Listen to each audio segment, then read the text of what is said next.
Hey guys, it is April 2nd, Wednesday, April 2nd, 2014, and I'd like to start off with an apology about there being no video last week. I did record something, maybe a couple of you might have seen like a 19-minute video go up last week. Unfortunately, if any of you watched that, it was incredibly glitched. The recording didn't save correctly or something. The original recording was supposed to be like 40 something minutes, but it got corrupted during the save or something, and I just did not have time to re-record my reviews for last week. So I'm sorry about that, and I thought that I would start this week's video with just a quick recap of last week. So I'm going to try and keep this like under a minute per comic. So let's just get started with last week's comics as fast as possible before moving on to this week's, which I'm very excited to review actually. So from last week, first comic is Empire of the Dead. I'm a huge fan of this so far. It's going in a lot of different directions. You have multiple storylines right now, and they're all kind of coming to a T. I mean, this is 3 of 5, so this is the halfway point. Things are probably going to reach their climax next issue, and then you'll have the falling action in the last issue. And right now we seem to have 3 main stories going on, and they're all kind of reaching that point where you have each story reaching its own kind of, it's going to reach its own climax eventually and then come together probably at the end. So, yeah, if you like zombies, if you I don't read The Walking Dead, but it's probably right up your alley if you do like The Walking Dead, if you like George Romero's other zombie stuff. It's been good so far. It's very interesting, and I'd pick it up. So after that, we have Hawkeye number 18. This is the conclusion to Kate's time in California. So this is the final issue of Kate alone in California. We find out kind of the whole conspiracy that brought her here. We find out more about this guy, the cat food guy, who's been helping her ever since she arrived in California. So you find out why he's here, why he's helping her, and it's a good book. I mean, Hawkeye so far, not a single bad issue. This one included, really good, and we're heading to that point where if you read what happened the last canonical issue, so not the Christmassy one, the one before that, then this is kind of what Kate realizes that she has to go back to New York and help Clint because they're in the middle of something way bigger than than either of them first suspected. The Wake, issue 7, where still taking place in the future. We get a little bit of backstory for our main character. Then we catch up to her in the present, well, the story present, which is still the future. When right after he got arrested last issue, their ship gets attacked, and we get another kind of twist on the whole Wake mythology. Again, I just love Snyder. I think this is a really interesting miniseries right now. Just where it's going with the whole time skip thing. And it seems to be making the past relevant again, because it seemed kind of to drop out of relevancy in this whole future bit of the story. But he's kind of bringing that back with this issue at the end, and can't wait to see exactly where this is going, because there's this great mystery here. So pick it up. Flash, this is the last issue of the Gem City Killer arc. The guy, the Keystone City Killer, the Keystone Killer, last issue of that arc. And it's it has its closure. You get a nice kind of tight ending. Things wrap themselves up really nicely. We find out about the Flash's history, the Flash's connection to the killer, more flashes of Barry Allen's relationship to to what's his name, to Daryl, to let me get a good picture of him. Flash's relationship, basically, yeah, with this guy, the older guy, him. No, that's Barry with him. Flash's relationship with him, then his relationship to Barry's father. So pretty much like a very nice tight wrap up to the killer arc, and then a kind of a segue into what might be the next arc, which involves who is, it's still that whole plot of who did kill Barry Allen's mom, and why is it this big secret, why is it this big conspiracy. So Flash, I mean, it's a tight arc. It's just very tight. It's not extraordinary, but it's very tight. If you enjoyed The Flash, this is a good arc, and pick up this issue to see how it ends. Then we have The Superior Spider-Man, number 30, and this is, as you can see, in a bag and boarded, because something big happens in this issue. I'm not going to spoil what, but if you've been watching, you know how much I really enjoyed Superior Spider-Man, and if you have also enjoyed Superior Spider-Man, then this is definitely a key point in the series. I mean, it's the penultimate issue, so of course something is big. Something big is going to happen. Basically, if you like Superior Spider-Man, this is a definite pickup. And if you don't like the Superior Spider-Man, if you prefer Peter Parker, pick this one up. I think you'll be pleasantly surprised. So, good book overall. Then we have Silver Surfer, number 1. And I like just bagging my number 1s because those are usually kind of important things. Again, this is kind of Dan Slott's take on Doctor Who.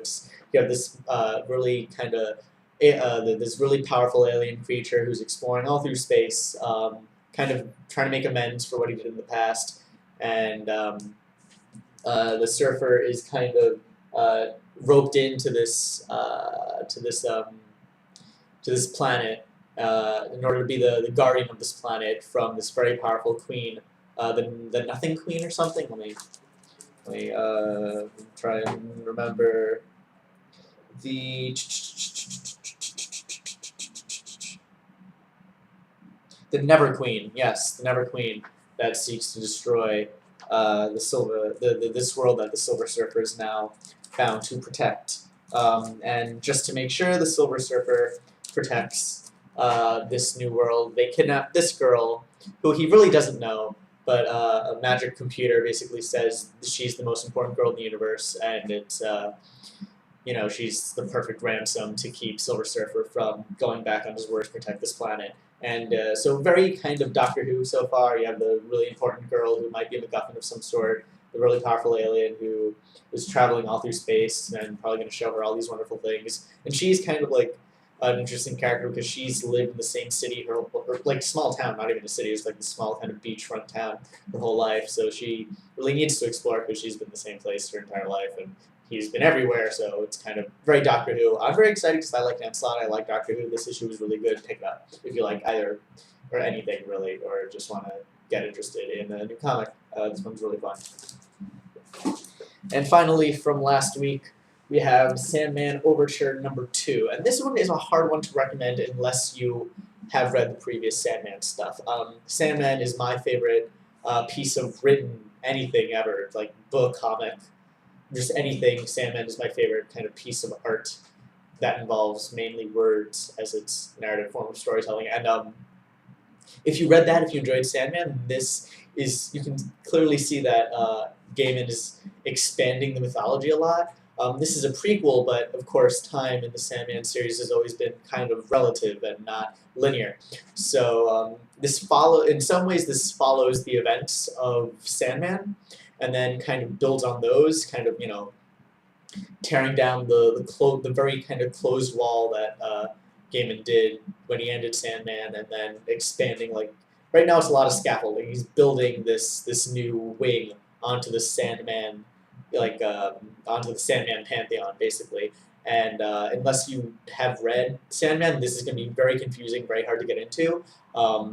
But what Gaiman is a master at is building these mythologies, is building these pantheons and these huge sprawling worlds and just like these things that seem like they always existed, like these stories that just seem so kind of um, innate and true and real. And that's he's in the process of doing it here. It's really hard to get into right now. It's very dense right now. But I'm sure as you have room for this to grow, it'll be something completely amazing. I have full faith in Neil Gaiman for that. Unfortunately, I think the thing that's really screwing this book over right now is the release schedule. This book came out like 3-4 months after the original, so it's the sort of thing that, because it is so dense, you want to read it all at once. You want to read it at this continuing pace to know where you are exactly. And if you can do that, then like pick up issue 1, pick up issue 2, pick up the entire Sandman catalog and read that if you haven't, because it's amazing. But I would pick this up just because it is Neil Gaiman and he is expanding this great universe more, and I'm just excited to see where he takes it. And so that, in basically 10 minutes, is all of last week's comics, and now I will slow down and try to expand more on this week's stuff, starting with Red Sonja, number 8. Yes, number 8, Red Sonja number 8. Continuing where we left off last issue, with Sonja being tasked with finding these 6 artists, the best chef in the world, the best beast tamer in the world, cookery, dance, sword fighting, basically all of the 6 greatest artists in the world, and Sonja's tasked to do this for a king who says if she can do this for him, he'll free all of his slaves, and of course she's under a strict time limit because the king might die before that, and she has to do all the things. So previous issue, she rescued the chef, Gribaldi, sorry, who is the best chef in the world, and so this continues right after she basically kidnapped him. So this continues with them going through the desert, looking for the next artist that they're capturing, and so they find the next artist, who's this beast tamer, basically a kind of a circus performer, I guess, but he abuses wild animals. Sonja takes issue with that, kind of basically starts a huge riot, lets all the animals get loose, they attack him, they attack the Beastmaster for abusing him, but Sonja finds a very suitable replacement to bring to the king, another truly great Beastmaster, or whatever. So overall, a very good, I mean, the best part of this issue, though, I think, is just one specific way that Gail Simone is developing Red Sonja's character, in that she's been traveling alone for a very long while. This is the first time in a while that she has had a male companion, and she is looking to, you know, fill some womanly urges that she has, and he is very coy about it, and it's just funny to see their interactions now that Sonja's just kind of really horny, and he's just not interested in her right now, and just kind of seeing that dynamic of not only did she kidnap him, now she wants these favors, and just kind of messes with the power, just messes with the power dynamic between the two, where it's not all, you know, one, they become kind of friends and whatever, just along this journey. It's a very good book. Every part of it I just really enjoy. I like Gail Simone a lot. This is, I think this is just a really good issue on its own too, just because of the characterization you get of Sonja. You get a lot of action, a lot of fighting, and she collects another artist to take back to the king, so she's slowly making progress in this quest. I can see this lasting another, you know, like 6 artists, 6 issues, so that's probably going to how it's folded out. And I'm excited to see what the next thing is, because each story seems like it's kind of going in its own direction, but slowly building off everything else that came before it. So pick it up, pick up Red Sonja. It's really good so far, so That's all I have to say about that. I'm still going kind of fast. Sorry, but once you get started at a pace, you kind of want to keep it up. But I'm sure I will slow down. For the next one, next comic on the docket today is The Movement, also by Gail Simone. This is the penultimate issue, and I can't tell right now if this is the beginning of an arc or if this is just a single issue. Basically, the story is that Burden, who is, we think in the story, he is possessed by the devil or possessed by a demon, and that's his basically superpower. So that's kind of Burden, the demon-looking guy on the cover. And then this Amish-looking dude is Burden's older brother, and he is in fact Amish. As this Burden was exiled, and his brother's like, no, you're coming back with me now, and you're going to get punishment for hosting this demon inside you. But we find out that all is not as it seems, because while Burden, of course, has a very demonic form, his brother, I'm just going to show picture here, his brother is Angel Wings, his brother is basically angelic, so you have that kind of, that kind of binary with the angel, the devil. But we've gotten to know Burden.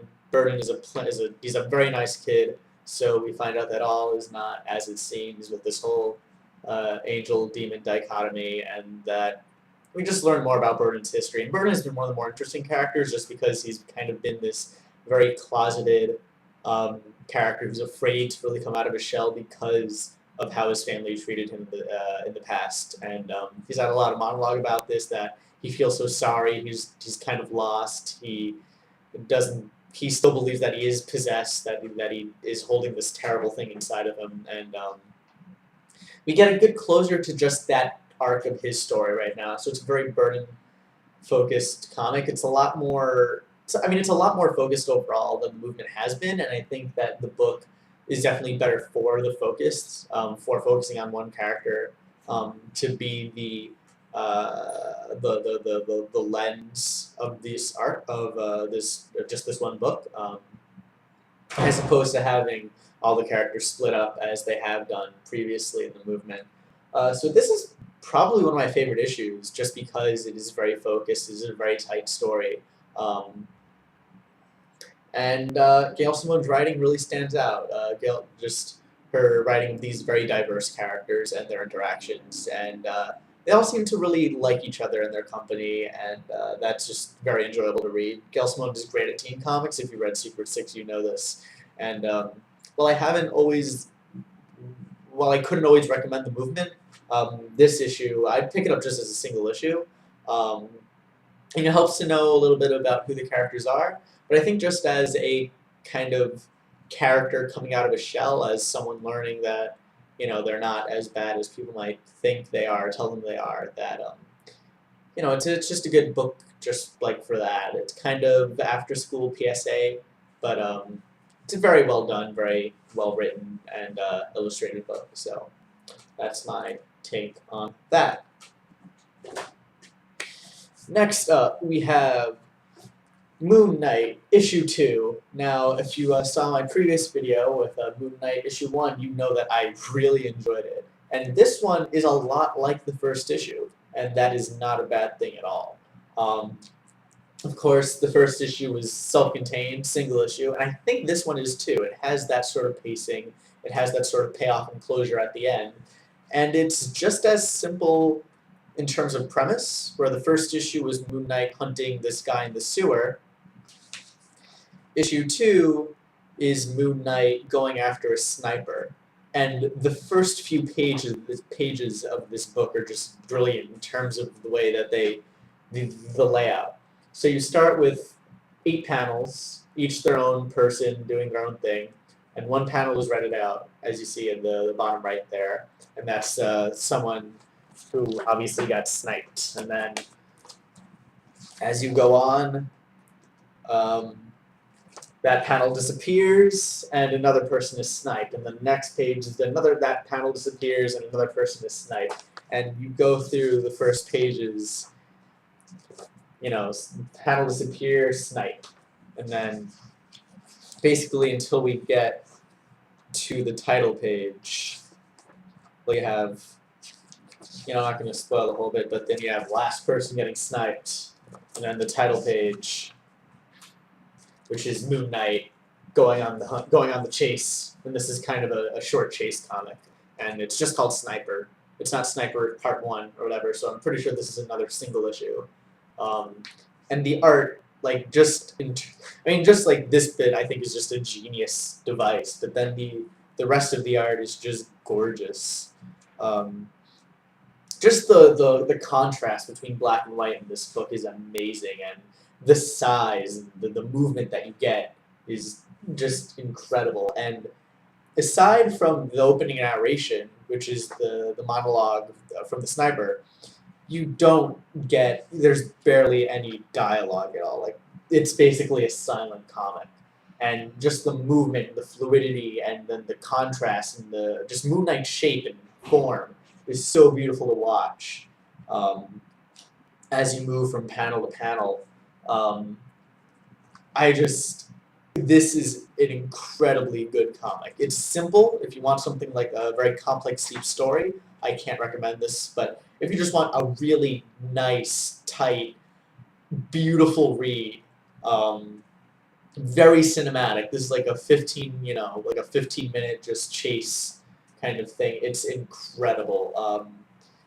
Very much in the vein of the first issue, which I loved. This same sort of thing, second verse, same as the first kind of deal, but just different enough where you feel like, yes, this is a good second course. This is what I am now coming to expect from this comic, are these really tight, short, choreographed chase fight scenes where you just kind of get just through the fighting, just through the choreography, you get a good feel of who Moon Knight's character is, that he's very direct and focused, that he's not afraid to take a punch if it means that he can hit the other guy harder. Like I said, there's no dialogue in this entire book, but you still get a very strong feel of just who Moon Knight is and his character. So pick up the first issue. This is actually my favorite comic this week.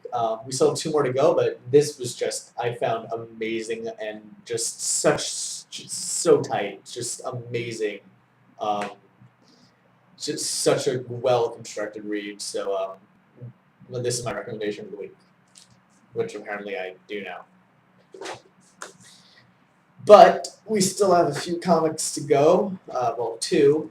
We got Action Comics number 30, and this calls itself a prequel to Doomed, but other than the first and last page, we don't get anything that really contribute to Doomed. This is more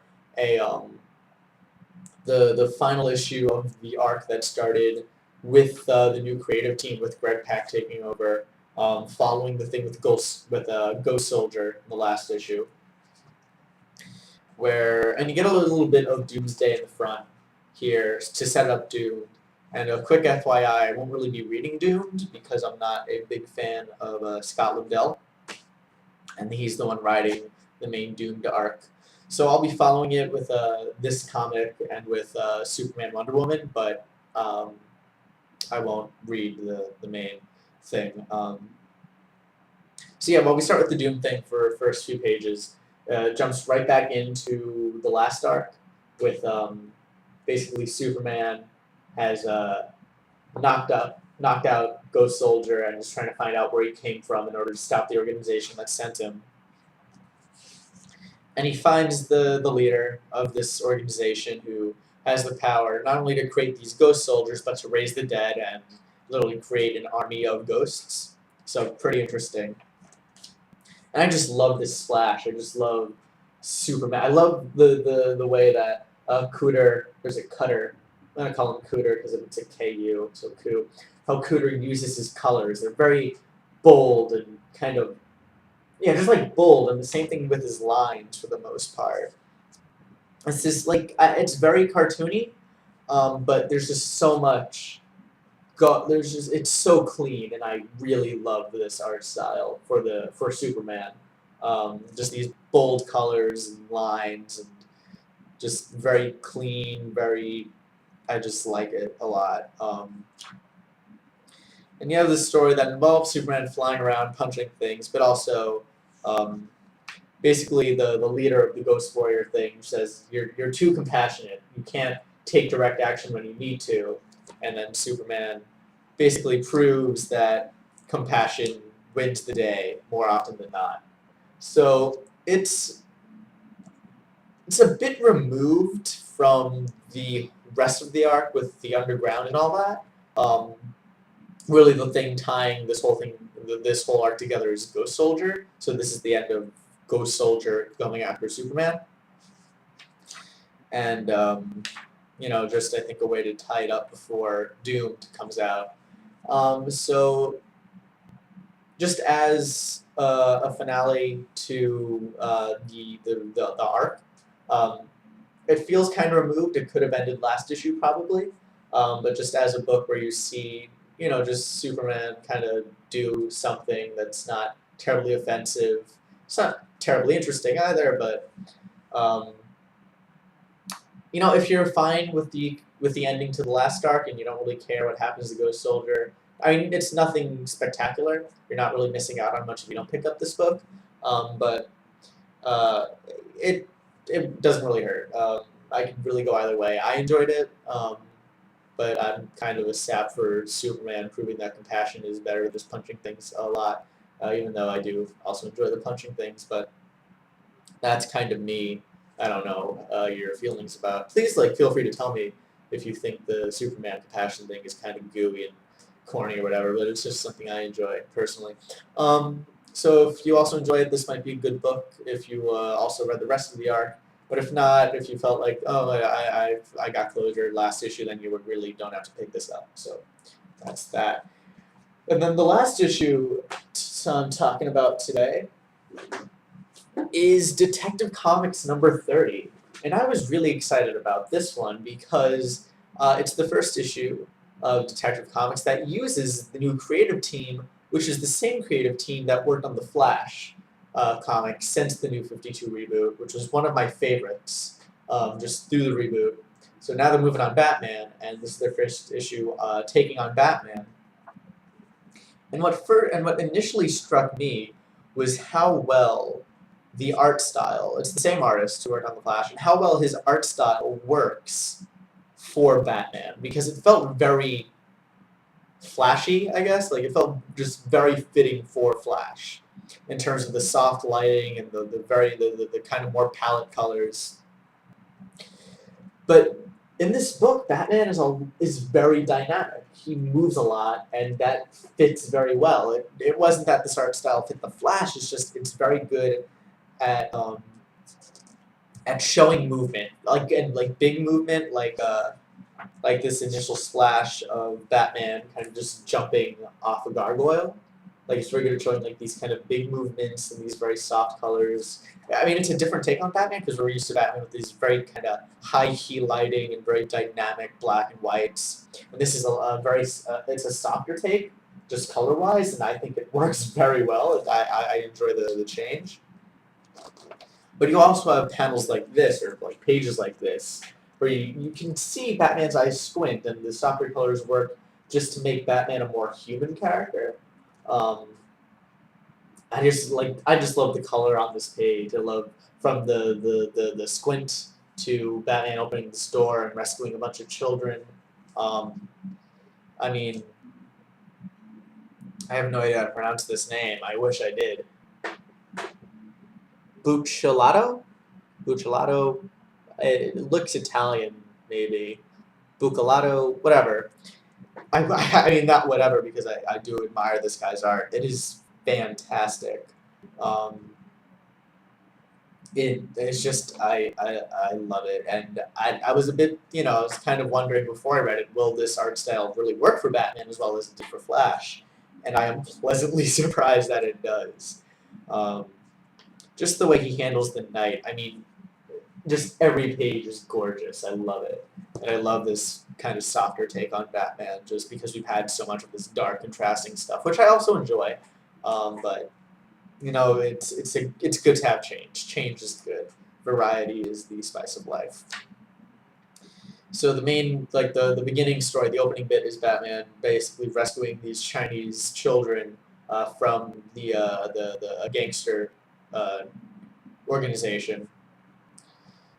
And then we have a bit with Bruce Wayne working with this immigrant businesswoman to develop part of Gotham to be this uh, to be this hospital. What is it?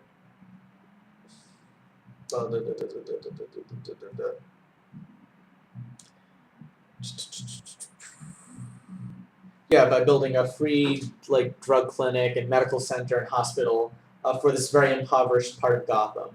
And basically, Bruce Wayne is making a deal with this woman that he's going to, because he owns the part of Gotham they want to develop, so he's going to basically agree to develop it into all these free things to help the impoverished people who already live there. So just demolishing everything and forcing them out of Gotham, which of course the mayor doesn't like, and the mob has connections to everything. So they're building a bigger story here involving the mafia, this development project, and it's not the mafia. They're not Italian per se, but involving basically this gangster operation that has these ties to the Gotham development, ties to the mayor, and then them trying to probably edge in on Bruce Wayne and get Bruce Wayne to say, no, we're developing into these high class rich condos that we can tax a lot and whatever and whatever.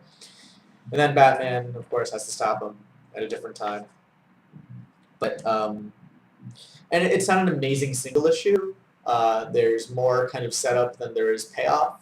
I mean, the first couple pages just of the chase is just really well executed art-wise.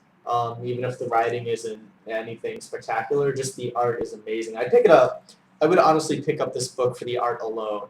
I mean, even the cover is very striking. I just enjoyed seeing this cover in the comic book store. I mean, these guys did a great job on Flash, so they know how to tell a story. I don't think that's going to be an issue.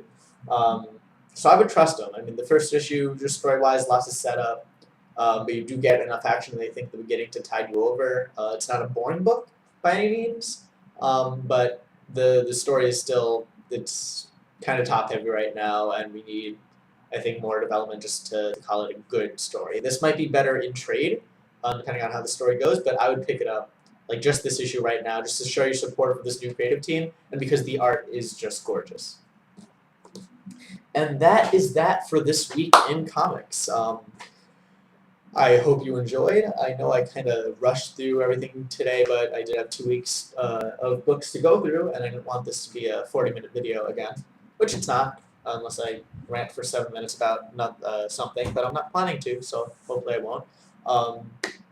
Again, I hope you enjoyed. I'm sorry about last week, but I hope you still got enough of a taste of last week's books in order to make an informed decision, and if not, I'm plenty happy to answer any questions you might have in the comments.